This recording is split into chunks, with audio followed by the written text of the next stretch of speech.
nè nó chơi xí hả chơi xí sắp lại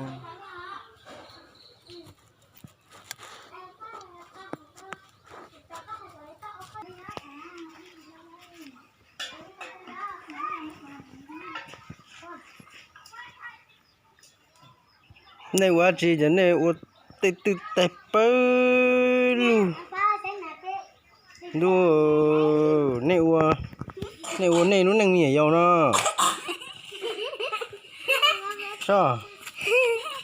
à chị dùng nó theo Roshi tên nào này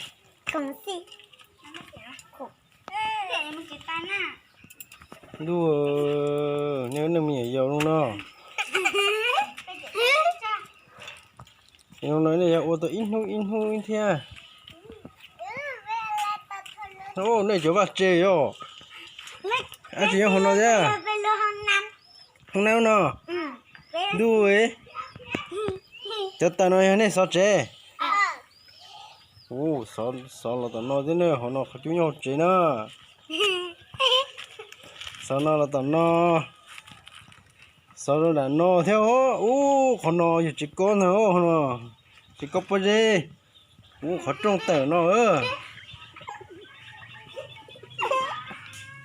xong buồn là phân ra là ô chỉ có đi kia mình ở đây theo xe na mình xem mẹ con là lâu xí là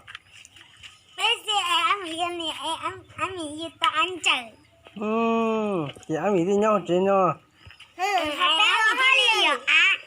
chị ô ăn mì nhau đi nhau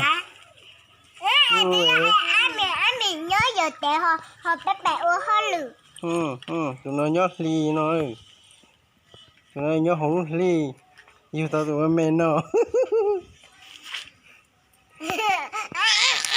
đủ cái này tôi cứ đồ yêu cái gì nó nên ra thật là wow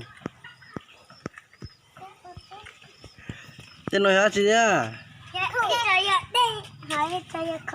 đây cho thông tận đây họ chị nó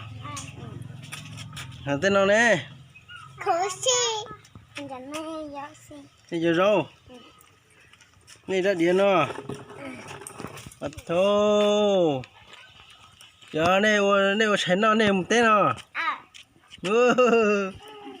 tôi nó một chiếc tay lò thế đâu ô tôi nó một chiếc tay lò thế hả hay cha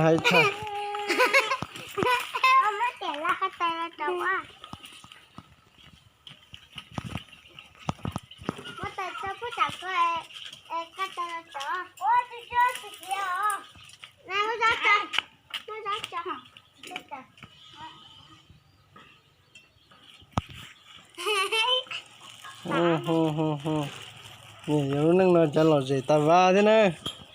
ủa in nu sản xuất quá chỉ nó cú sọ lại uốn nó sơ đu